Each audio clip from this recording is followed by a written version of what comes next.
Hi guys, this is MD Sadiq and welcome back to the MDS classes. इससे पहले के video में हमने ह्यूमन डाइजेस्टिव सिस्टम के डायग्राम और उसके फंक्शंस के बारे में डिस्कस करा था।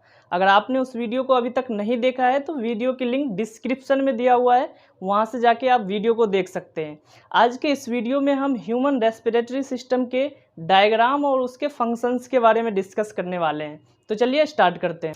आइए सबसे पहले फेस को ड्रॉ करते हैं, और फेस को ड्रॉ करना हमने आपको ह्यूमन डाइजेस्टिव सिस्टम में बताया था। किस तरह से फेस को ड्रॉ करना है, तो 1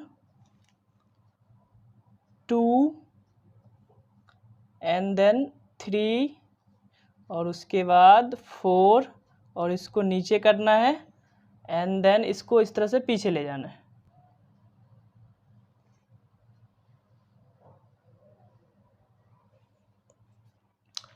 पीछे ले गया, उसके बाद इसको यहाँ से नीचे कीजिए, उसके बाद इसको हल्का सा पीछे करना है और इसको भी इस तरह से। अब उसके बाद क्या करना है, यहाँ से नीचे लेना है और फिर यहाँ से एक ऐसे लेना है। उसके बाद इसको हल्का सा नीचे लाइए एंड देन क्या करना है, यहाँ से इसको इस तरह से बनाना है और फिर इसको इस तरह से मिला देना है। अब उसके बाद इसको और नीचे ले जाइए,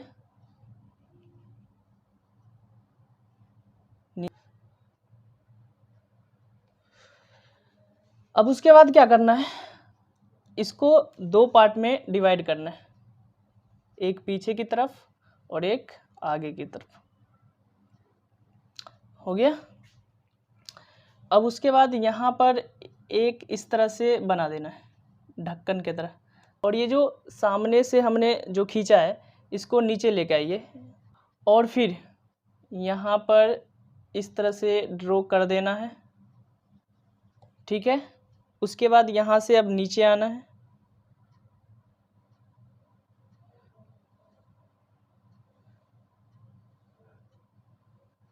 नीचे आने के बाद क्या करना है, इसको 2 पार्ट में डिवाइड करना है, इसको 2 ब्रांच में डिवाइड करना है, एक लेफ़्ट और एक राइट।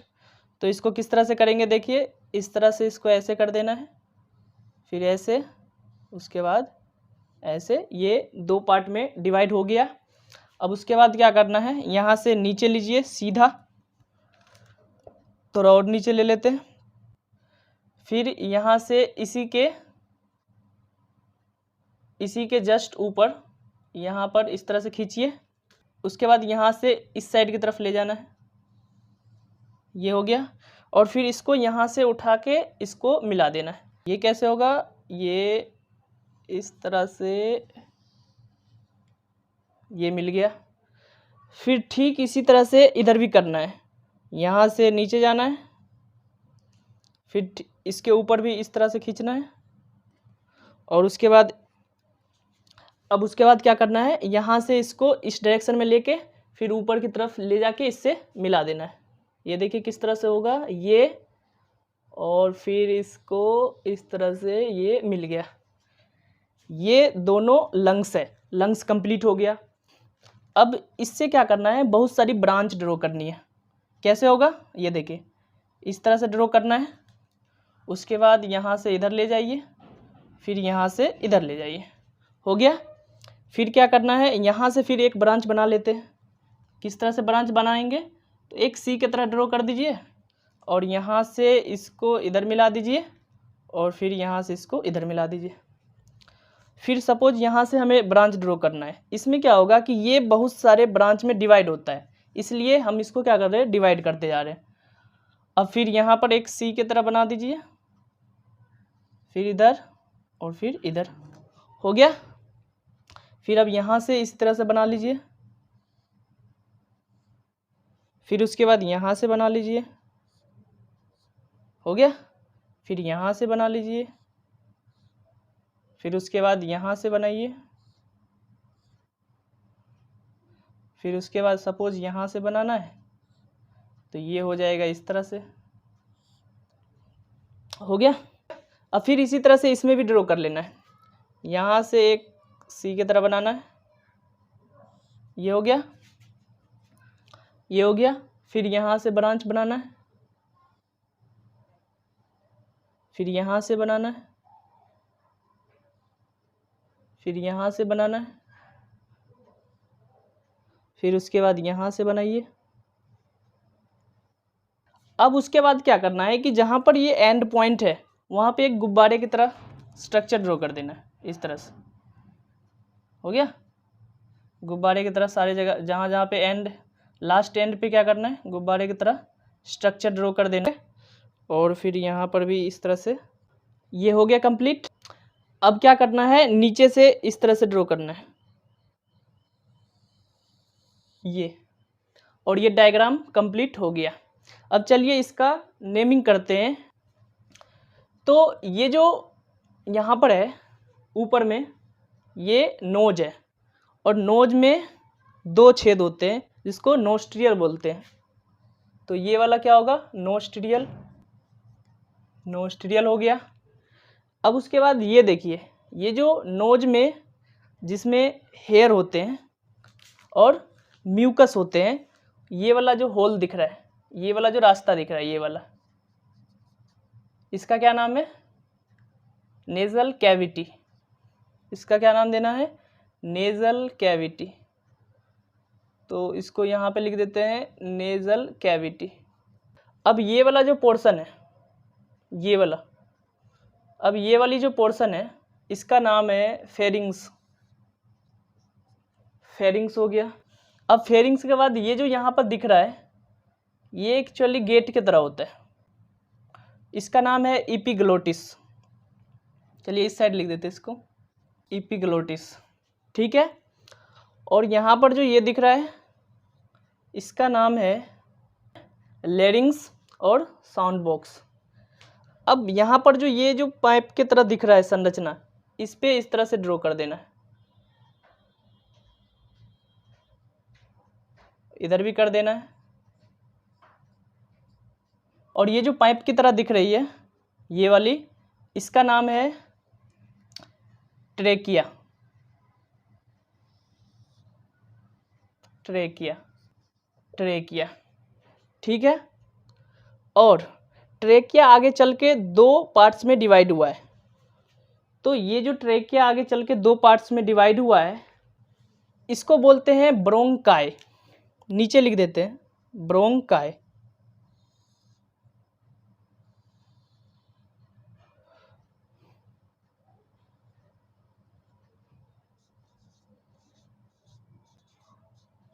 अच्छा, ये जो ब्रोंकाई है, ये क्या है, ब्रोंकाई।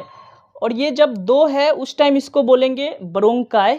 ये जो ब्रोंकाई है ये प्लूरल फॉर्म है, जब इन दोनों की बात करेंगे तो उस टाइम बोलेंगे ब्रोंकाई, और जब किसी एक की बात करेंगे तो उस टाइम बोलेंगे ब्रोंकस। ठीक है। अब फिर देखिए, ये जो ब्रोंकस है, दोनों, ये जो ब्रोंकस है ये भी आगे जाके बहुत सारी ब्रांच में डिवाइड हुआ है। ब्रोंकस आगे चल के क्या हुआ है, बहुत सारी ब्रांच में डिवाइड हुआ है।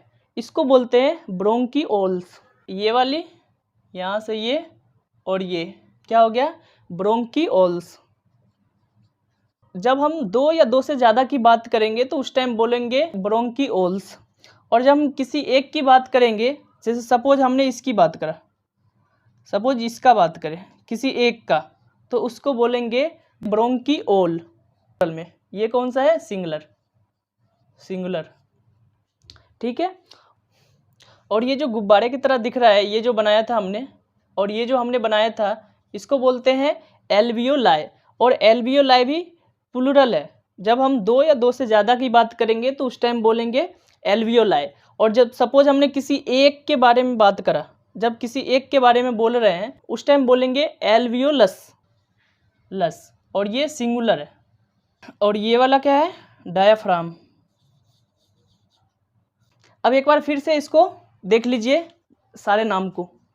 ये जो नाक में जो होल होती है उसको क्या बोलते हैं, नोस्ट्रियल। उसके अंदर जो ये गैप होती है जिसमें हेयर वगैरह होते हैं, तो ये जो रास्ता है इसको क्या बोलते हैं, नेजल कैविटी। और ये क्या है, ओरल कैविटी। तो ओरल कैविटी से फूड आता है यहाँ तक, ठीक है। और नेजल कैविटी जो है नोस्ट्रियल के थ्रू एयर आता है यहाँ तक, और दोनों जब यहाँ पर आ जाता है यहाँ पर, उसके बाद दोनों को जाने का रास्ता सेम है। ये जो दोनों जहाँ पे सेम रास्ते से होके गुजरता है उसको बोलते हैं फेरिंग्स। मतलब फेरिंग्स एक ऐसा रास्ता है जहाँ पर फूड भी जाता है, फूड भी यहाँ से होके गुजरता है और यहाँ से एयर भी जाता है, दोनों सेम रास्ते से जाता है, ठीक है। उसके बाद क्या होता है कि फेरिंग्स में जब आ जाता है, और फेरिंग्स के बाद क्या होता है कि यहाँ पर एक ढक्कन के तरह एक स्ट्रक्चर होता है जिसको बोलते हैं एपिग्लोटिस। वो क्या करता है, फूड को नीचे वाले रास्ते में, फूड को ये पीछे वाला रास्ता, फूड को ये पीछे वाला जो रास्ता है इससे होकर भेजता है ईसोफेगस में या फूड पाइप में। और जो विंड होता है, जो एयर होती है, उसको क्या करता है, ये सामने से ये जो हमने बनाया है ट्रेकिया से होके एयर को जाने देता है। मीन्स जब फूड हम खा रहे होते हैं उस टाइम क्या होता है कि ये जो ट्रेकिया है इसको ब्लॉक कर देता है, इसको बंद कर देता है। ये जो एपिग्लोटिस है ये क्या करता है, जब फूड आता है उस टाइम एयर वाले को बंद कर देता है और फूड इसके अंदर चला जाता है। जो हमने फूड डाइजेस्टिव सिस्टम में कराया था वो फूड जो है वो ये सामने से नहीं आता है, इसके पीछे एक जस्ट पीछे इसके जस्ट पीछे एक पाइप के स्ट्रक्चर का जो नीचे होता है वो है ईसोफेगस, और ये जो सामने से है ये क्या है, ट्रेकिया। इससे होके एयर जाती है, विंड जाती है, ठीक है। इसी को क्या बोलते हैं, ट्रेकिया। फिर ट्रेकिया आगे चल के दो पार्ट्स में डिवाइड होती है और इसको क्या बोलते हैं, ब्रोंकाई। जब हम इन दोनों की बात करेंगे तो उस टाइम ब्रोंकाई बोलेंगे, और किसी एक की बात कर रहे हैं उस टाइम ब्रोंकस बोलेंगे, ठीक है। फिर ब्रोंकस क्या होता है, आगे चल के ये बहुत सारे सेवरल पार्ट्स में डिवाइड हो जाते हैं, सेवरल ब्रांच में डिवाइड हो जाते हैं। यहाँ पर देखिए बहुत सारा ब्रांच बन रहा है यहाँ से। तो जब हम किसी एक ब्रांच की बात कर रहे होंगे तो उस टाइम इसको बोलेंगे ब्रोंकीओल, और जब हम दो या दो से ज़्यादा ब्रांच की बात कर रहे होंगे तो उस टाइम क्या बोलेंगे, ब्रोंकीओल्स, ठीक है। फिर ब्रोंकीओल्स जहाँ पे एंड होती है वहाँ पर और इस तरह का एक स्ट्रक्चर होता है गुब्बारे की तरह। उसमें क्या होता है कि गुब्बारे की तरह स्ट्रक्चर होते हैं जिसको क्या बोलते हैं, एल्वियोलाई। और एल्वियोलाई भी प्लूरल है। जब हम दो या दो से ज़्यादा की बात कर रहे होंगे उस टाइम बोलेंगे एल्वियोलाई, लेकिन जब हम किसी एक की बात कर रहे होंगे तो उसको बोलेंगे एल्वियोलस। और ये नीचे में जो इस तरह का स्ट्रक्चर है जो सपोर्ट कर, इसका क्या नाम है, डायफ्राम। तो ये नाम कंप्लीट हो गया। चलिए अब इसके फंक्शंस को देखते हैं। तो main organs of respiratory system कौन कौन से हैं, नोस्ट्रियल ये वाला, फिर नेजल कैविटी ये जो इसके अंदर जाने का रास्ता है, फेरिंग्स जो कॉमन रास्ता है जहाँ पे फूड और एयर दोनों उसी रास्ते से जब जाते हैं तो ये फेरिंग्स। उसके बाद लेरिंग्स ये साउंड बॉक्स, और उसके बाद ट्रेकिया ये नीचे वाली ये वाली जो पाइप है। उसके बाद ब्रोंकाई ये जो ट्रेकिया डिवाइड होती है तो इसके प्लूरल फॉर्म हो गया ब्रोंकाई। फिर ब्रोंकीओल्स ये वाली जो ब्रांच है। फिर उसके बाद एल्वियोलाई ये जो इस तरह का जो स्ट्रक्चर है। फिर ब्लड कैपिलरीज, एल्वियोलाई से कनेक्ट होता है ब्लड कैपिलरीज यहाँ से निकलती है। और ये क्या करता है, ब्लड कैपिलरीज जो हमने वायु लिया है, जो हमने एयर लिया है उसमें से ऑक्सीजन को कलेक्ट करके उसको बॉडी के हर एक पार्ट में ले जाता है। तो ये सब हो गए main organs of respiratory system. अब इसके अलग अलग फंक्शंस को देखते हैं। तो क्या होता है कि ये जो नोस्ट्रियल है इससे वायु जो है इससे एयर एंटर करता है, ठीक है। और ये एंटर करने के बाद जाता है नेजल कैविटी में, और नेजल कैविटी में जाने के बाद क्या होता है कि नेजल कैविटी में छोटे छोटे हेयर होते हैं और वहाँ पे म्यूकस होता है। तो वो क्या करता है कि जो डस्ट है उसको यहीं पे रोक लेता है और एयर को फिल्टर कर देता है। और वो फिल्टर एयर क्या होता है कि फिर उसके बाद फेरिंग्स में आता है। और फेरिंग्स के बारे में क्या बताया कि फेरिंग्स एक कॉमन पाथ है जिससे होके फूड भी जाता है और एयर भी जाता है। और एयर के लिए फिर आगे जाके एयर और फूड दोनों अलग अलग पाथ में डिवाइड हो जाते हैं। एयर क्या होता है, लैरिंग्स और ट्रेकिया से होके लंग्स को जाती है, जबकि फूड क्या करता है, पीछे वाले रास्ते से जो ईसोफेगस है वहाँ से होके स्टमक और फिर आगे के रास्ते में जाता है।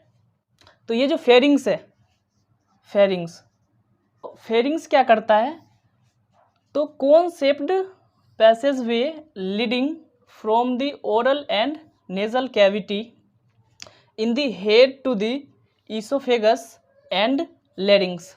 देखिए ये क्या होता है, ये कोन शेप्ड की होती है। फेरिंग्स क्या होती है, ये इस तरह से कोन शेप्ड की होती है और leading from the oral and nasal cavity, और नेजल कैविटी से जो चीज़ें आ रही है, नेजल कैविटी से जो एयर आ रही है उसको भी लीड कर रहा है, और ये जो ओरल कैविटी है, ये वाली माउथ वाली, तो उससे भी जो फूड आ रहा है उसको भी क्या कर रहा है, आगे लीड कर रहा है। और head to the oesophagus and larynx, और ये ईसोफेगस ये वाली और लैरिंग्स ये वाली, इस दोनों से क्या है, इस दोनों से ऊपर है। एंड और क्या होता है कि the pharynx chamber serves both respiratory and digestive system. तो हमने पहले भी देखा था कि ये जो फूड जो है वो डाइजेस्टिव सिस्टम का है, तो ये फूड जो आता है उसको भी सर्व करता है आगे के रास्ते, और नेजल कैविटी से जो एयर आते हैं उसको भी क्या करता है, मीन्स रेस्पिरेटरी सिस्टम को भी सर्व करता है, दोनों को ये सर्व करता है। अब चलिए अब एपिग्लोटिस को देखते हैं। अब एपिग्लोटिस को देखिए, एपिग्लोटिस का क्या काम था, ये जिस टाइम फूड आएगा उस टाइम क्या करेगा कि ये जो विंड पाइप और ये जो ट्रेकिया या फिर विंड पाइप है इसको क्या करेगा, इसको ब्लॉक कर देगा, इसको बंद कर देगा, और फूड को फूड पाइप में भेजेगा। तो epiglottis, the oesophagus and trachea, ये वाली जो पाइप जाएगी ये किधर जाएगी, ये वाली कौन सा है, ईसोफेगस, और नीचे वाला ट्रेकिया। तो the oesophagus and trachea are separated by the epiglottis. Epiglottis के बाद, एपिग्लोटिस के थ्रू ही क्या होता है कि ईसोफेगस और ट्रेकिया दोनों सेपरेट होता है। A tiny flap that protects the trachea when we swallow something. तो क्या होता है कि जब हम किसी भी चीज़ को निगल रहे होते हैं तो उस टाइम क्या होता है कि ये एपिग्लोटिस, इसकी जो एपिग्लोटिस एक टीनी फ्लैप होती है, ये एक ढक्कन की तरह होता है, और ये क्या करता है, इसको बंद कर देता है, जो क्या करता है, ट्रेकिया को प्रोटेक्ट करता है और फूड को फूड पाइप में जाने के लिए प्रेरित करता है।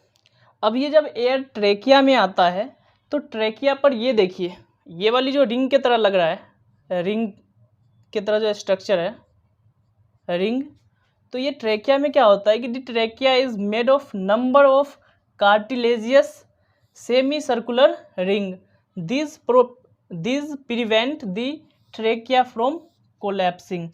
क्या होता है कि ये ट्रेकिया के ऊपर में ये कार्टिलेजियस सेमी सर्कुलर रिंग होता है। कार्टिलेजियस क्या होता है कि ये एक तरह का सॉफ्ट बोन्स होता है, और उसी का ये सेमी सर्कुलर रिंग इस पे लगा हुआ रहता है, और ये क्या करता है, prevent the trachea from collapsing. तो ये जो है ये क्या करता है कि जो ट्रेकिया है उसको कोलैप्स हो जाने से बचाता है ये कार्टिलेजियस सेमी सर्कुलर रिंग। उसके बाद क्या होता है, एयर ट्रेकिया में जाने के बाद दोनों लंग्स में डिवाइड हो जाता है, इस लंग्स में भी और इस लंग्स में भी। जब ये एयर लंग्स में जाता है तो लंग्स को देखिए, lungs are located in the chest cavity, और ये जो लंग्स है ना, ये चेस्ट कैविटी यहाँ पर जो है, ये अगर लंग्स को हटा दे तो यहाँ पर एक गैप बन जाएगा, इसी को बोलते हैं चेस्ट कैविटी। लंग्स का लोकेशन कहाँ पे होता है, तो चेस्ट, तो लंग्स कहाँ पे लोकेटेड होता है, चेस्ट कैविटी और थोरेसिस कैविटी। लंग्स कैविटी को ही थोरेसिस कैविटी बोलते हैं। Below the thoracic cavity is the abdominal cavity, और ये जो थोरेसिस कैविटी ये वाली है, और इसके जो नीचे वाला पोर्शन है, ये डायफ्राम से जो जस्ट नीचे है, यहाँ पर क्या होता है, डाइजेस्टिव सिस्टम के पार्ट होते हैं, जैसे स्टमक, लीवर, ये सब कहाँ पे होगा, यहीं पे होगा, थोरेसिस कैविटी के नीचे। जिसको बोलते हैं एब्डोमिनल कैविटी। ये वाला जो नीचे का गैप है इसको क्या बोलते हैं? Abdominal cavity. और ये जो ऊपर में जो ये पोर्शन है, इस वाले जो गैप है, ये वाला जो गैप बनेगा इसको क्या बोलेंगे?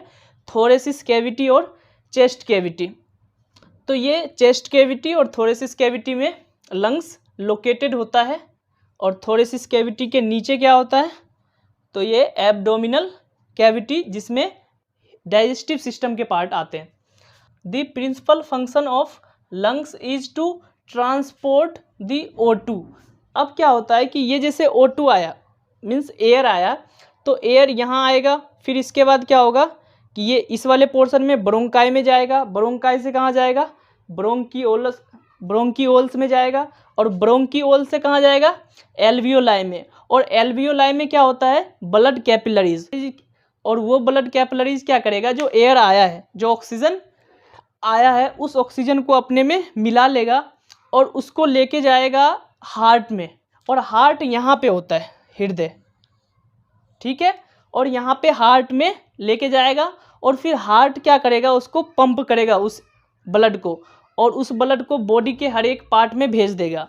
अब चूंकि उस ब्लड में एयर मिला हुआ है, ऑक्सीजन मिला हुआ है, तो ये ऑक्सीजन जब बॉडी के हर एक पार्ट में जाएगा, बॉडी के हर एक सेल में जाएगा, तो क्या होगा कि वहाँ पे, चूँकि हमने डाइजेस्टिव सिस्टम में पहले ही बताया था कि जब भोजन का डाइजेशन हो जाता है कंप्लीट, तो ये फिर ब्लड के थ्रू कहाँ पे पहुँच जाता है?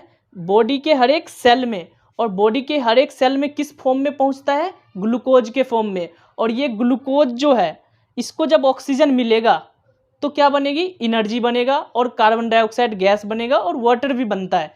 तो अब ये क्या है कि सेल के अंदर डाइजेशन हो गया, तो सेल के अंदर पहले से ग्लूकोज मौजूद है। अब जब ये एयर ब्लड कैपिलरीज के थ्रू कहाँ पहुँचेगा? बॉडी के ब्लड कैपिलरीज के थ्रू ये एयर पहले पहुँचेगा कहाँ पे? हार्ट में, हृदय में। और फिर हृदय क्या करेगा? हार्ट क्या करेगा? उसको पंप करके बॉडी के हर एक पार्ट में भेज देगा। अब बॉडी के हर एक पार्ट में भेजने का मतलब बॉडी के हर एक सेल तक भेज दिया है, और बॉडी के हर एक सेल में पहले से क्या मौजूद है? ग्लूकोज। तो ग्लूकोज क्या करेगा? वो जो ब्लड में जो ऑक्सीजन है उसको लेगा और उससे रिएक्शन करेगा, और जब वो रिएक्शन करेगा तो उसके साथ क्या बनेगा? एनर्जी बनेगी, और कार्बन डाइऑक्साइड गैस बनेगा, और उस एनर्जी का क्या होगा? यूज होगा। और वो जो कार्बन डाइऑक्साइड गैस है वो वेस्ट मटेरियल है, वो हमारे बॉडी के लिए ज़रूरी नहीं है। अगर वो बॉडी के अंदर रहेगा तो क्या होगा कि वो बॉडी को नुकसान पहुंचाएगा। तो उस कार्बन डाइऑक्साइड को क्या करना है? अब बॉडी से बाहर रिलीज करना है, बॉडी से बाहर रिमूव करना है। तो उसके लिए क्या होगा कि फिर से ब्लड कैपिलरीज के थ्रू ही क्या होगा कि वो कार्बन डाइऑक्साइड ब्लड में मिलेगा, और ब्लड में मिलके फिर जाएगा हार्ट को, हृदय को। फिर ये हार्ट क्या करेगा?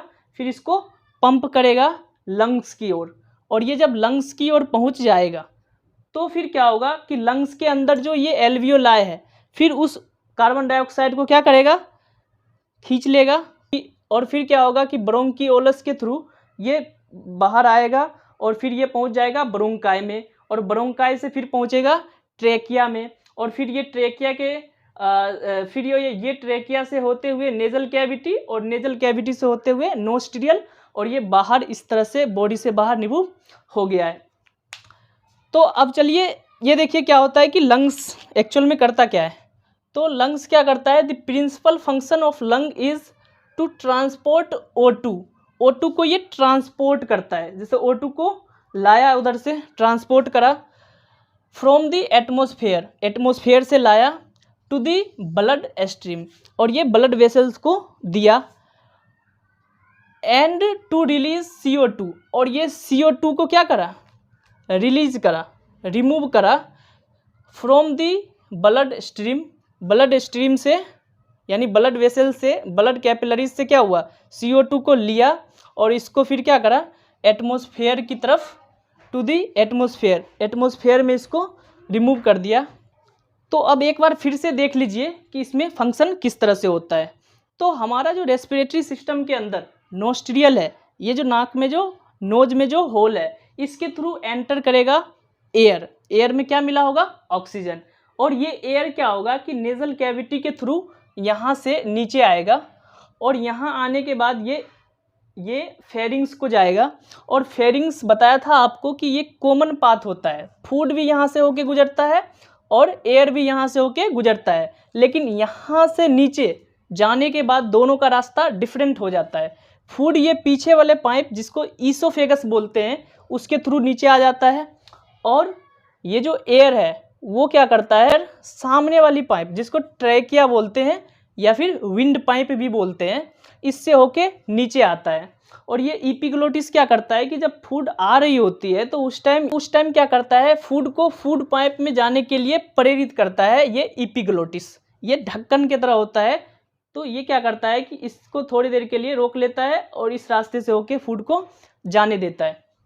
ठीक है, उसके बाद एयर अब आ गया है ट्रेकिया में, और ट्रेकिया में ये जो सेमी सर्कुलर रिंग है कार्टिलेज का, तो ये क्या करता है कि जब एयर आए तो ऐसा ना हो जाए कि कोलैप्स कर जाए, कम एयर आया तो इसके लिए क्या होता है कि यही ट्रेकिया पर सेमी सर्कुलर रिंग होती है जो इसको कोलैप्सिंग होने से, कोलैप्स कर जाने से बचाता है। जब ये ट्रेकिया में एयर आती है तो ट्रेकिया आगे चल के टू पार्ट्स में डिवाइड हुआ है, दोनों लंग्स को गया है, तो एयर क्या होगा, इधर भी आएगा और एयर इधर भी आएगा। अब इसको क्या बोला था हमने, ये जो दो पार्ट बना है इसका क्या नाम है, ब्रोंकाई। अब ब्रोंकाई में जब इस वाले पार्ट में आया एयर, यहाँ से जाने का आगे रास्ता है, ये बहुत सारे ब्रांच में डिवाइड होते हैं, तो ये ब्रांच में आगे जाएगा और इस ब्रांच का क्या नाम है, ब्रोंकीओल्स। ब्रोंकीओल्स के थ्रू ये क्या होता है कि एंड पे पहुंच जाता है, और एंड वाले इसका क्या नाम है, एल्वियोलाई। और एल्वियोलाई में क्या होता है, ब्लड कैपिलरीज। और ये ब्लड कैपिलरीज क्या करता है कि जो ऑक्सीजन आया है, जो एयर आया है उसको अपने में समा लेना, डिफ्यूज कर लेना। और ये ऑक्सीजन जब डिफ्यूज हो जाता है ब्लड के अंदर, तो ये जो ब्लड कैपिलरीज है, ये ब्लड कैपिलरीज इसको कहाँ लेके चला जाता है, हार्ट को। ये डायरेक्ट बॉडी के हर एक पार्ट में नहीं जा सकता है। इसके लिए क्या होता है, यहाँ पर जो ऑक्सीजन डिफ्यूज हुआ है किसके अंदर, ब्लड के अंदर, वो ऑक्सीजन कहाँ जाएगा, हार्ट को। फिर हार्ट क्या करेगा, इसको पंप करेगा। फिर पंप करने के बाद क्या होगा कि ये ऑक्सीजन जो ब्लड के अंदर डिफ्यूज है, ये बॉडी के हर एक पार्ट तक पहुंच जाएगा, हर एक सेल तक पहुंच जाएगा। और जब हर एक सेल तक पहुंच गया तो उस सेल में पहले से क्या मौजूद है, ग्लूकोज। और ग्लूकोज और इसका क्या होगा, ग्लूकोज और ये जो ऑक्सीजन गया है, इन दोनों का रिएक्शन होगा। तो ग्लूकोज का फॉर्मूला क्या होता है, C6H12O6, और ये किससे रिएक्शन करेगा, ऑक्सीजन से। तो बनेगा क्या, तो बनेगा एनर्जी और कार्बन डाइऑक्साइड, और थोड़ी मात्रा में वाटर भी बनता है। तो वाटर भी बॉडी के अंदर यूज हो जाता है, और एनर्जी तो यूज होना ही है। और ये जो कार्बन डाइऑक्साइड है ये वेस्ट मटेरियल है, इसकी कोई ज़रूरत नहीं है बॉडी के अंदर। अगर ये बॉडी के अंदर रहेगा तो बॉडी को नुकसान पहुंचाएगा। तो इसके लिए क्या होता है कि कार्बन डाइऑक्साइड को बॉडी से बाहर निकालना ज़रूरी है। तो ये कार्बन डाइऑक्साइड बॉडी से बाहर निकलेगा कैसे, तो ये कार्बन डाइऑक्साइड भी एक गैस है, तो ये भी डिफ्यूज हो जाता है ब्लड के अंदर। अब ब्लड के अंदर जब आ गया तो ये ब्लड भी पहुंचता है हार्ट को, क्योंकि वहाँ से जो ब्लड है, क्योंकि वो डायरेक्ट, ये जब ब्लड के अंदर डिफ्यूज हो जाता है तो वो ब्लड डायरेक्ट लंग्स को नहीं जा सकता है, तो ये पहले जाता है हृदय को, हार्ट को, और हार्ट फिर उसको पंप करता है, और पंप करके कहाँ भेजता है, लंग्स को। और लंग्स को जब भेज देता है तो यहाँ से क्या होता है कि ये कार्बन डाइऑक्साइड इसमें आ जाता है एल्वियोलाई में, एल्वियोलाई से ब्रोंकीओल्स में, और फिर ब्रोंकीओल से ब्रोंकाई में, और ब्रोंकाई से फिर ट्रेकिया, और ट्रेकिया से फिर ये बाहर नेजल कैविटी और नोस्ट्रियल के थ्रू एटमॉस्फेयर में कार्बन डाइऑक्साइड चला जाएगा। तो इस तरह से ह्यूमन रेस्पिरेटरी सिस्टम कंप्लीट हुआ। आई होप कि ये वीडियो आपको अच्छे तरह से समझ में आया होगा।